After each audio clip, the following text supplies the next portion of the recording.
setelah kena gula darah, kena ginjal, kena jantung. Nah, yang seperti itu tuh bagaimana sebenarnya? Ini kan fakta nih Pak Ustadz. Ini bagaimana sebenarnya Pak Ustadz? Ya. Bismillahirrahmanirrahim. Assalamualaikum warahmatullahi wabarakatuh. Waalaikumsalam warahmatullahi wabarakatuh. Amin ya rabbal alamin. Alhamdulillah. Memang gula darah ini momok, jadi mbahnya atau babonnya penyakit. Bundanya penyakit. Jangan bunda Mas. Jadi gula darah tinggi itu ya rusaknya pankreas atau kelenjar-kelenjar insulin sehingga tidak bisa memproduksi hormon tertentu, hormon insulin, yaitu untuk menetralkan gula dalam darah. Insya Allah seperti itu. Nah, kalau sudah gula darahnya tinggi mau ngancem-ngancem nanti ya, pembuluh darah kecil itu akan banyak tersumbat seperti itu, sehingga yang darah yang harusnya menuju ke arah organ-organ untuk menjadi suplai makanan organ-organ itu jadi kurang, sehingga kalau kurang karena kepadatan, karena gula itu kan kepadatan ya, kepadatan darahnya itu Kekentalan ya. Kepadatan, jadi suplainya kurang. Kemudian apalagi kalau mengeras ya sudah, semua organ itu bisa rusak, termasuk mata. Ada yang glaukoma, ada saraf matanya yang nggak normal, kemudian jantung, ada hatinya yang rusak, ginjalnya yang rusak, seperti itu. Nah, membicarakan gula darah tinggi ini sebenarnya yang rusak yaitu pankreas sama kelenjar-kelenjar insulin yang tidak bisa memproduksi insulin, ya hormonnya nggak bagus lah istilahnya. Disebabkan karena apa? Nah, penyebabnya ini secara akhlak, secara perilaku, insya Allah perilaku tidak baik inilah yang menyebabkan rusaknya pankreas.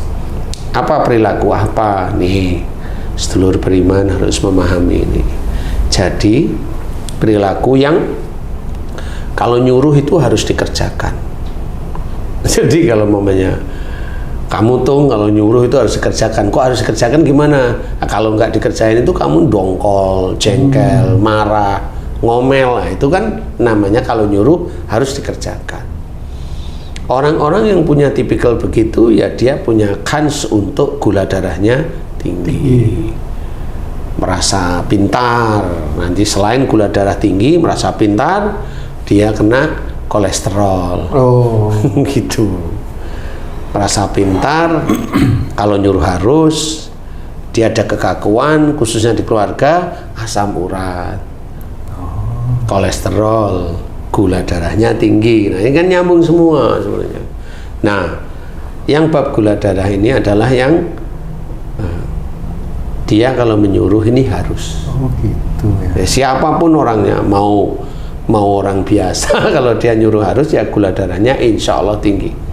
Nah, yang biasa nyuruh harusnya apa? Pejabat, pejabat ya, direksi, dirut, seperti itu. Tidak semua direksi, tidak semua dirut ya. Betul, ya. Tapi rata-rata saya anggap 50% lebih itu pasti. Karena merasa punya power itu ya. Dia merasa punya power. Nah, ini gula darahnya tinggi.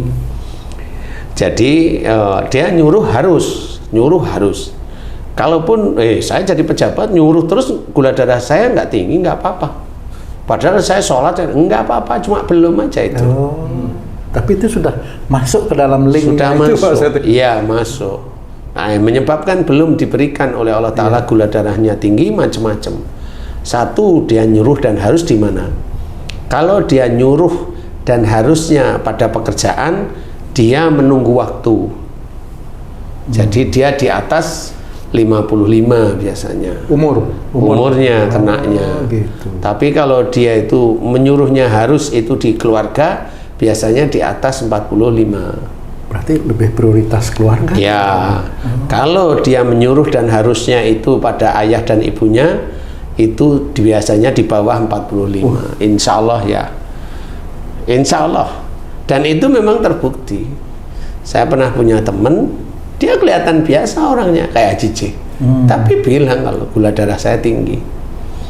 Kan saya kurang percaya kalau Haji J itu kalau ketemu itu kan nggak pernah emosi, nggak pernah marah, ketawa bawaannya santai. Santai. Gitu, ya. Ya. Saya bilang, kamu kalau nyuruh itu harus dia diem.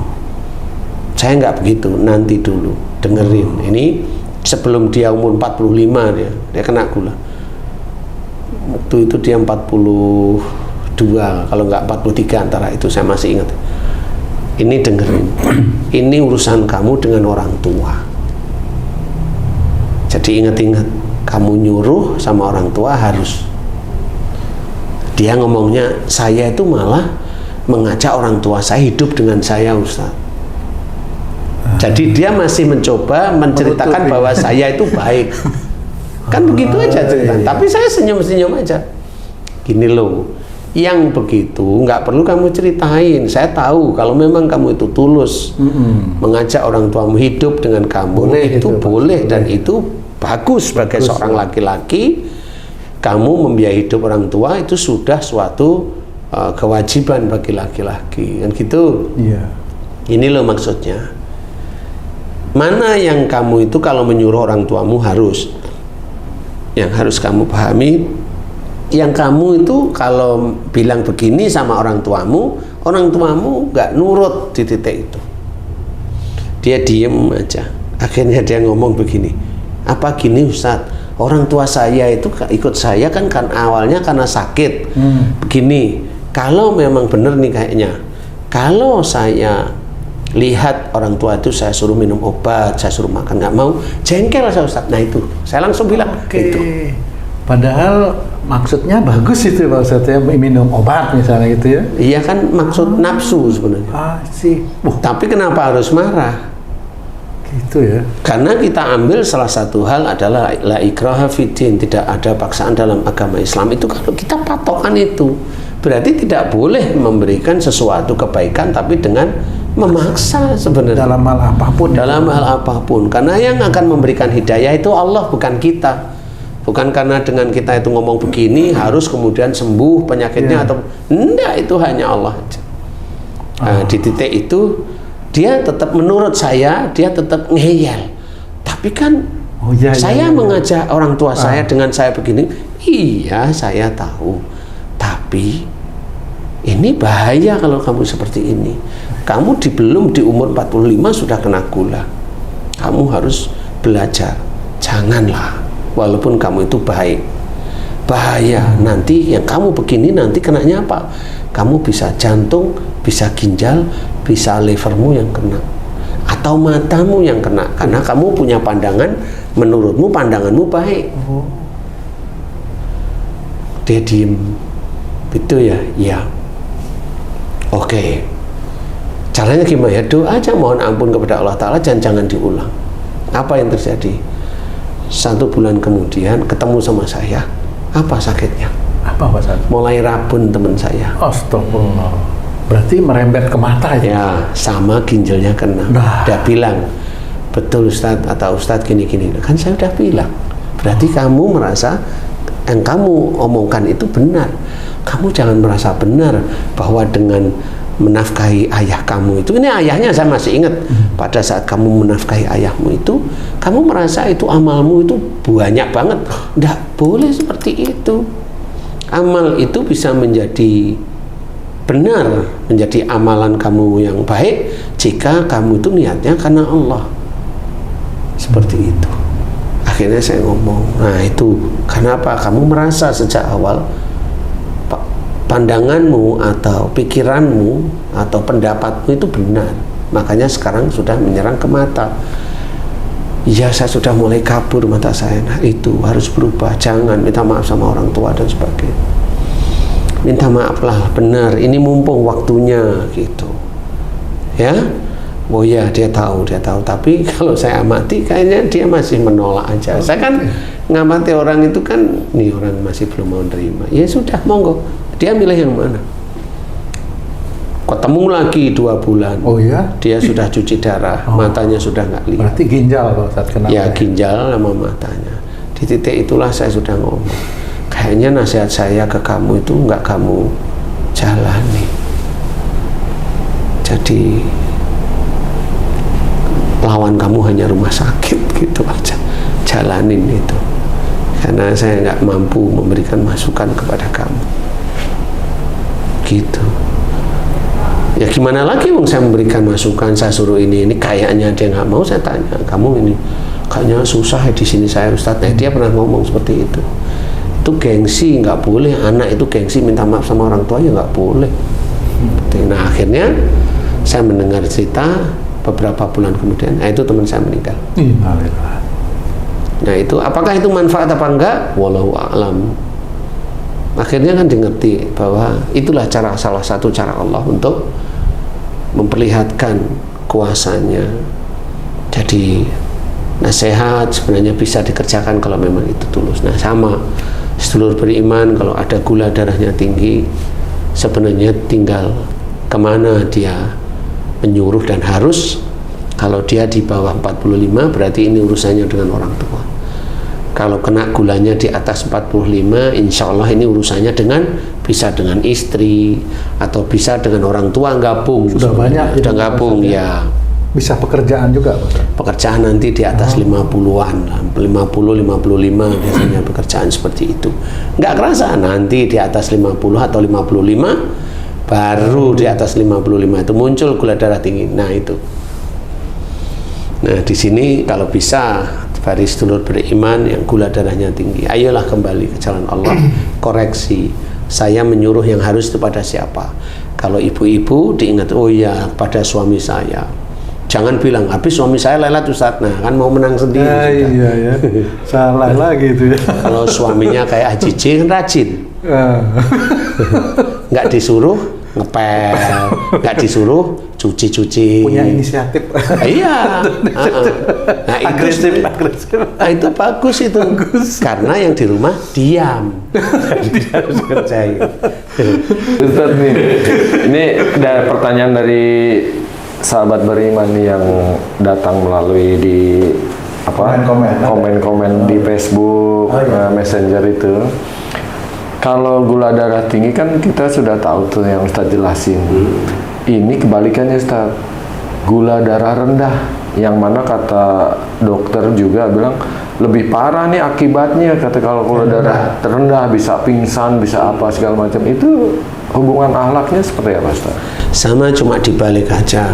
Kalau gula darah tinggi itu yakin dia benar, kalau gula darah itu nggak yakin. Oh, pesimis, ya, minder, nggak mau ngerjain sesuatu seperti itu. Jadi gula darah rendah relatif biasanya seperti itu. Kebalikannya, pesimis, nggak mau ngerjain sesuatu seperti itu. Kalau secara fisik Pak Ustadz, ada yang penyakit gula kurus, ada yang kena gula gemuk, itu ada juga hubungannya dengan akhlaknya itu Pak Ustadz? Gini yang harus kamu perhitungkan. Dia kena gulanya baru saat gemuk ya ada. Oh iya. Kalau yang kurus dia kena gulanya udah lama. Nah, itulah harus pinter. Berarti sebenarnya gula itu mengarah ke kurus sebenarnya Pak? Mengarah ke kurus itu Pak? Wallahu a'lam ya, nggak tahu ya. Karena kalau yang gemuk itu orangnya malas tapi nyuruh-nyuruh. Kalau yang kurus itu agresif, emosional, mamanya seperti itu. Karena jadi memang ada itu yang gitu. Kalau kamu belum tanyain gitu, mamanya kena gula badannya keker. Karena ada itu Pak Ustadz ya, ibu teman saya itu gemuk sampai di kursi roda Pak Ustadz. Lah kan nggak mau gerak dia, orangnya nggak mau gerak. Ya. Nanti kan tinggal kalau yang gemuk-gemuk nggak mau kerja itu tinggal nunggu aja kapan kena gula. Apalagi sudah ada kena jantung, tinggal nunggu aja nanti. Ada yang gitu Pak Ustadz. Ada yang batuk Pak Ustadz. Ada yang batuk, gitu. Ya habis nggak mau gerak sih ya, harusnya itu ya gerak lah, agar gula itu dibakar dengan bagus. Insya Allah seperti itu. Jadi caranya berdoa adalah mohon ampun kepada Allah Ta'ala, taubatan nasuha, kerjain. Jadi nggak cuma taubat aja pada Allah Ta'ala, tapi kerjain apa yang dikerjakan. Jangan menyuruh dengan harus. Menyuruhlah minta tolong, kalau nggak dikerjain belajar untuk nerima. Menyuruh lagi, kalau nggak dikerjain ngomong yang baik, tolong saya lagi butuh ini. Tapi pada saat dia belum ngerjain ya kerjain aja sendiri, tapi tidak perlu dengan ngomel. Tidak perlu dengan itu, kerjain aja biasa, tidak perlu dengan ngomel. Insya Allah gula darahnya insya Allah mulai membaik. Insya Allah, kemudian mohon ampun kepada Allah Ta'ala, terus menerus. Nah, yang khusus jika itu berhubungan dengan orang tua agak sulit. Jadi dosa, termasuk dosa kepada orang tua itu termasuk dosa besar semuanya. Makanya untuk menyembuhkan gula darah yang berhubungan atau penyakit yang berhubungan dengan orang tua itu untuk tingkat kesembuhannya agak sulit daripada persoalannya dengan pasangan. Ya, saya cerita karena memang alhamdulillah diizinkan oleh Allah Ta'ala pengalaman menangani seperti itu, sehingga saya paham. Makanya kalau agak sulit berarti tiap meminta ampunnya lebih banyak daripada orang-orang biasa. Meminta maafnya kepada orang tua lebih banyak daripada orang-orang biasa, dengan ketulusan, dengan ikhlas, seperti itu. Jadi kalau mamanya, kamu tuh dulu sering kamu marah aja sama mamahmu tuh, nah sekarang mamahmu sudah nggak ada lah, kamu mau minta maaf sama siapa? Sama Allah. Nah kan gitu Pak Ustadz, nanti bingung. Nanti Pak Ustadz suruh gali kuburan mama. Ya enggak. Saya yang dimana? Cari tangannya. Aduh, nggak berani. Nggak berani ke kuburan ya?